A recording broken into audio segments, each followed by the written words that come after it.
Greetings. This is Doc Ock coming to you live and direct tonight from Black Patrol with the story of the day. See, today, the proverb for today is Jaybird don't rob his own nest. Jaybird don't rob his own nest. Now, that really makes sense. We shouldn't need no explanation for that. So I hope I don't have to be explaining that. And that is none other than a plantation proverb. Okay? Jaybird don't rob his own nest. Plantation proverb. So let's move on to the black fact. Black fact from yesterday for today was the Civil War fought to end slavery or preserve the Union?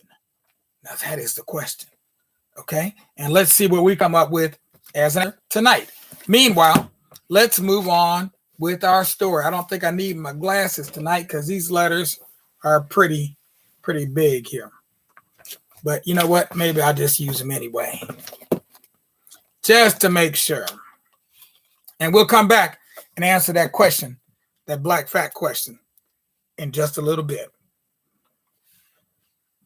So we were talking about Loretta, the horse, the mother of the beautiful Jim Key.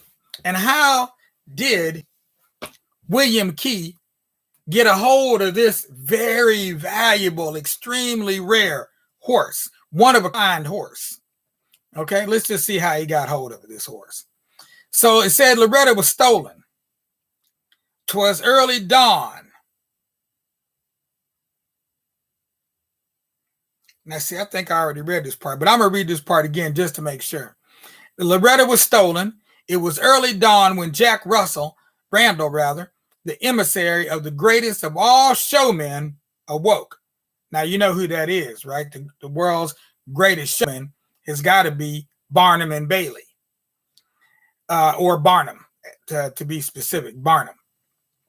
Bribes, entreaties, even her weight in gold had failed to make the good shake sell Loretta. Jack awoke with a start, for he had lain awake half the night, scheming. Dare he do it? Should he do it? Or should he not? Was it worth it? Could he get away with it? He didn't know. It would mean death, a terrible death, at the hands of the infuriated Arabs if he was caught. But who could catch Loretta? Was she not as swift as the very winds? Peeping out of his tent, the stars were shining. The heavy breathing of the men sent a shiver through him. He slowly crept out. It was just 100 yards to the tent where Loretta and Phyllis and Ectus and Ranus, the kingly four, were. But how to get in it? For two Arabs slept at its entrance. So gliding in the semi-darkness, he came to the back of the tent made of skins. His big knife slitted as high as he could reach on his tiptoes. It was a moment that made his hair turn gray all at once. But there at the very place stood Loretta, her trappings on a post near her. No hesitation now. It was a lifetime in the minute it took to sling a bridle on her noble head and lead her out, cautiously with silent tread. In the sand, he led her, and then, bounding on her back, glided as if she had wings out in the desert. No saddle cloth had he, but like a centaur, he sat astride and urged her on and on, faster and faster, for well he knew the seconds meant for him life and gold. And you know how these explorers are about that gold. We talked about that before. A sensation in Europe. What a tremendous sensation a horse can make, said a gray-haired diplomat one day in Parliament. Here is the gray Arabian mare that is drawing such crowds at the circus because she was known as the Queen of Arabian. not just an Arabian, but the queen of Arabian horses, causing us no end of annoyance by the fanatics of Arabia. Fanatics, they're calling them fanatics. They just want their stolen stuff back because they say she was stolen. What? Others say that Sheikh Ahmed sold her and his numerous followers have deserted him, and all because of one gray mare. And Loretta, the once proud queen of the desert, now the slave of a circus owner, though the greatest in the land, to be exhibited to the tens of thousands of the curious. Now, this is how William Key got a hold of this horse. Through carelessness and unkind treatment, she broke down and was taken to America and sold again to a smaller circus. So in other words, the old gray mare just wasn't what she used to be, wasn't what she used to be, wasn't what she used to be, the old gray mare. You heard that song before. Maybe this is the gray mare they were talking about because she was world famous. That after a short life, the smaller circus, after a short lifetime, became stranded in the South at Cupala, Mississippi. To get away, the owners sold at auction some of their horses. And a colored man, well known as a veterinary in Shelby, Tennessee, a Dr. William Key, bought her for $40. $40. Though it is stated she cost $50,000 when the circus first purchased her, they ended up selling the horse for $40. Loretta fell into kind and able hands, for Dr. Key was celebrated throughout the Southland for both his marvelous skill and kindness in the treatment of horses. And though it took nearly a year of the most careful attention, the good doctor, for so he is best known, cured her. Now here is a picture of Dr. William Key. Let me show you a picture of Dr. William Key here so you can get an idea of what this man actually looked like. There he goes right there. Now, as you can tell, he's pretty light-skinned. And for many of us, if not most of us, if not all of us, we have this history because there came a time when you could not import more fresh slaves from Africa. And even before that time, it had become quite popular to breed your own slaves. And you wouldn't necessarily have the slaves breed with each other. The massa up at the big house would come down to the slave quarters and do his own breeding. Yeah, at least that's what I've been reading. And it has a lot to do with our color, mine and everybody else's. Okay. So I'm going to skip that part there. But we're going to go on to how beautiful Jim Key was taught by Dr. William Key. And I got another picture right here for you to see how the beautiful Jim Key was taught by William Key. Now, this is Key, obviously. Pardon that pun. I didn't mean that one. For nearly a year after Jim was foaled, that means born, William Key had no hope of him, knowing he was the finest bred horse in the country. He was very anxious to see what he would turn out. For Loretta, his dam was the smartest horse he had ever seen. And his sire, his father, Tennessee Volunteer, well, he couldn't be beat. He was the fastest racehorse around at that time, Tennessee Volunteer. Even I've heard of that horse. But Jim pretty near done broke William Key's heart, for he was the most spingled, shank-legged animal he ever did see. There was an old, no-account, bow-legged nigger named Jim that lived near Dr. Key. and he named Jim after him.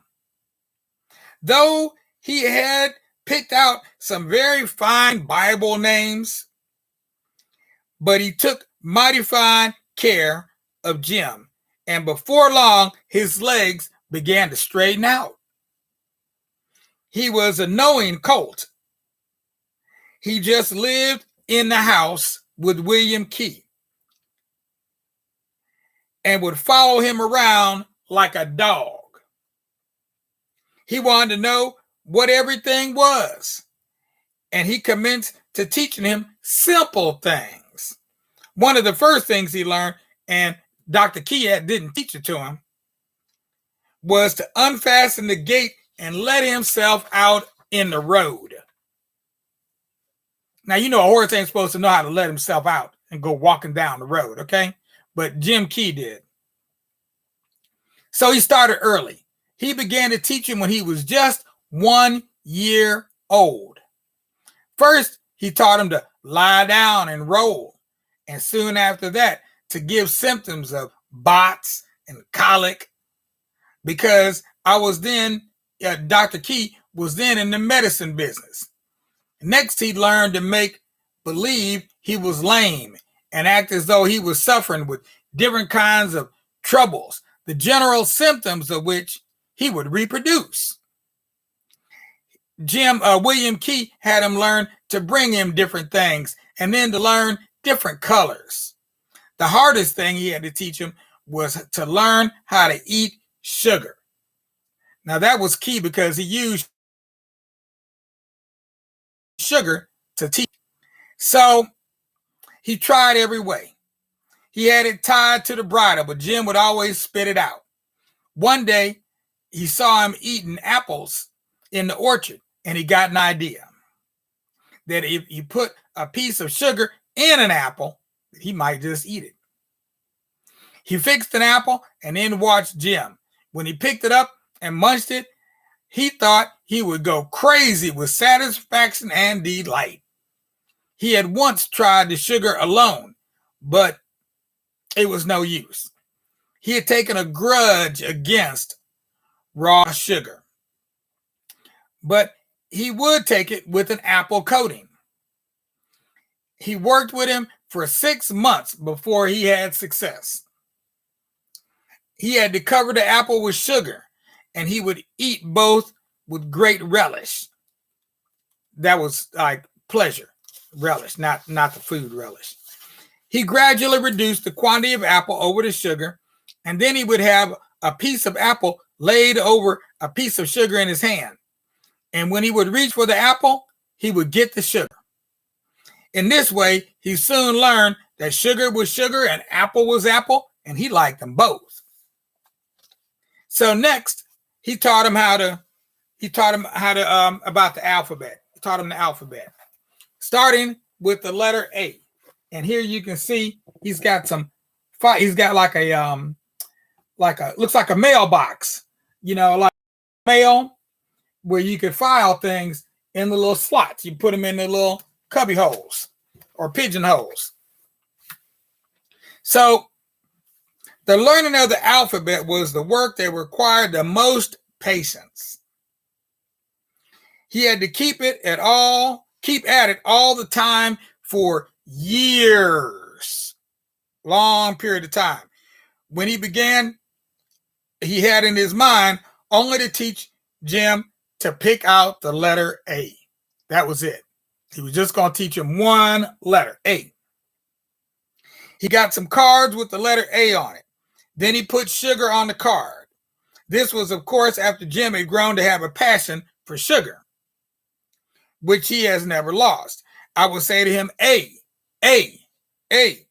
And while he was doing that, he would let nobody in the stable.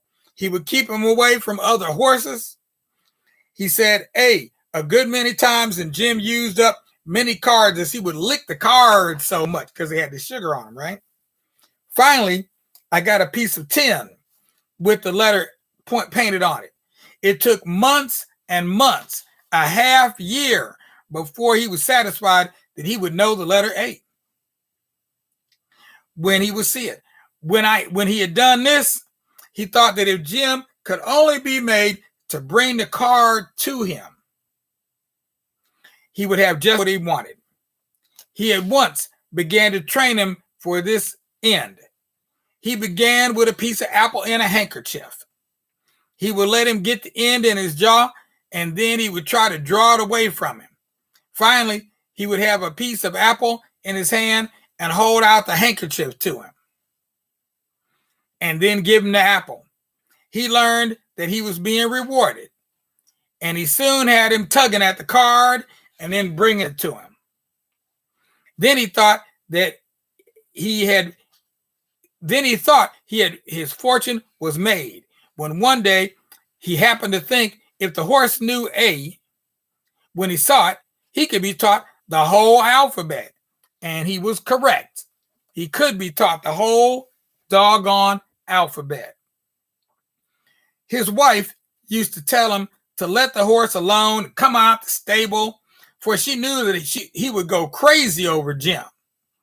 But it came around so that she got very fond of Jim and was soon very much attached to him.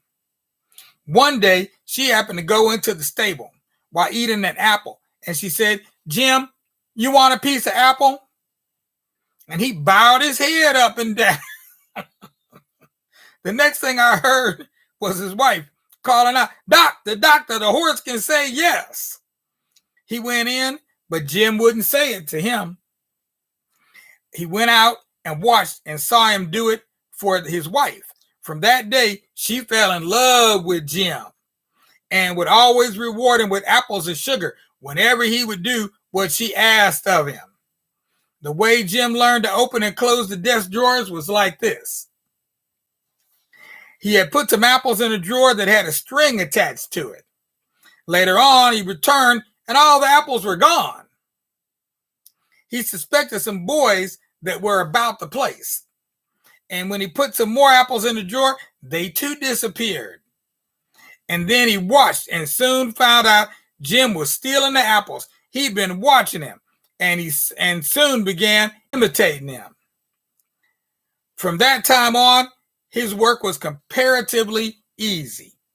He taught him to count, then he taught him to figure. This took years, but he kept at it day after day after day after day, until now he knows up to 30. Jim likes writing and quickly learns names printed on cardboard. I believe he knows every word I say to him. And sometimes it seems to me all I've got to do is to think of it, and Jim knows it. Yeah, it got like that. Yes, some say it's hypnotism and that kind of thing, but I don't know anything about that. But I do know Jim knows and does what I ask him to do. Now, I know that part, or he knows that, he knew that part.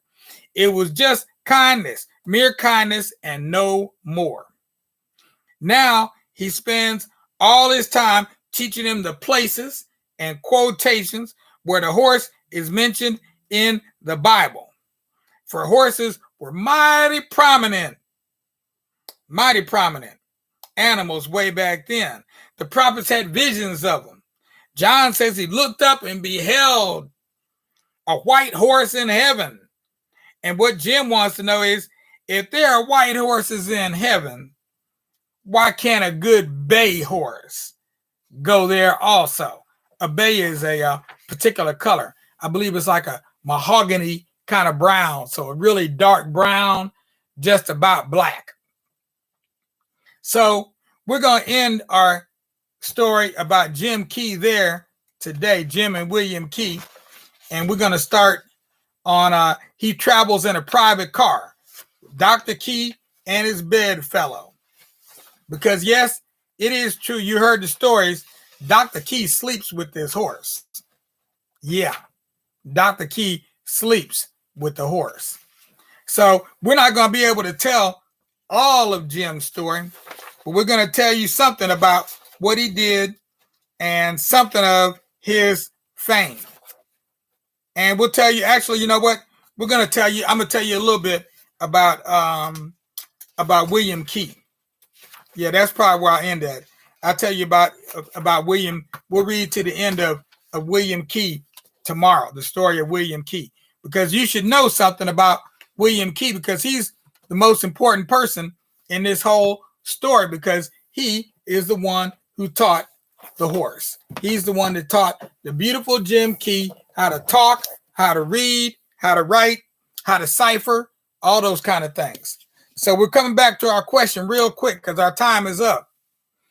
Black fact: was the Civil War fight to end slavery or preserve the Union? Well, a lot of people these days have a lot of disagreements over the answer to this particular question. Some say it was to preserve the Union and Lincoln didn't give a hoot about slavery.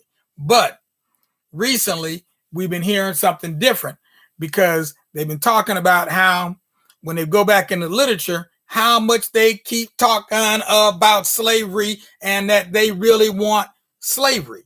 And there was that whole dispute about the slave states and the free states.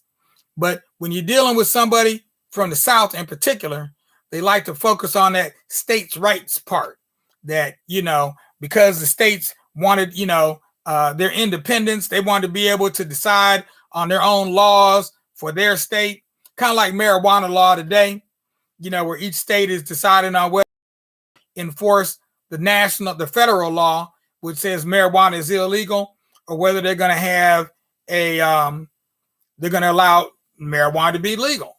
And some states have gone legal and some states have not. So it all depends. So that's how they were saying they want to deal with slavery also. But that's not the way it worked out today. Okay, so question for tomorrow. What famous educator and social reformer wrote Up from Slavery? What famous educator and social reformer wrote Up from Slavery? So the question for tonight. Oh, yeah, and as far as the one from yesterday, like I said, some people answer that question one way, some answer it the other way. I say the reason is, based on our current research, is that the war was fought over slavery, not just to preserve the Union. Okay, that it was fought over slavery. All right. So you got your question for tomorrow. It's time to go to sleep. Lay those little heads down on those little pillows, on those little beds. Close those eyes and wait for that sun to rise. And when you feel the warmth of the sun on your eyes, go ahead and rise, because then it'll be time for you to start your new day and do everything you've been doing in a whole new way. That's what we like you to do tonight. In the meanwhile, we're going to sign off. This is Doc Ock at noon and 9, signing off. We will be back tomorrow with another rewind, which we've already got set up on YouTube, and we'll be implementing that in the new day. So it's going to be a good rewind. It'll be real extra special. I added some special features in there that I'm just starting to do on a regular basis. So check it out. This is the one for the children. So make sure to get your children up and have them tune in. 12 o'clock. We're going to rock. See you tomorrow. Peace out now.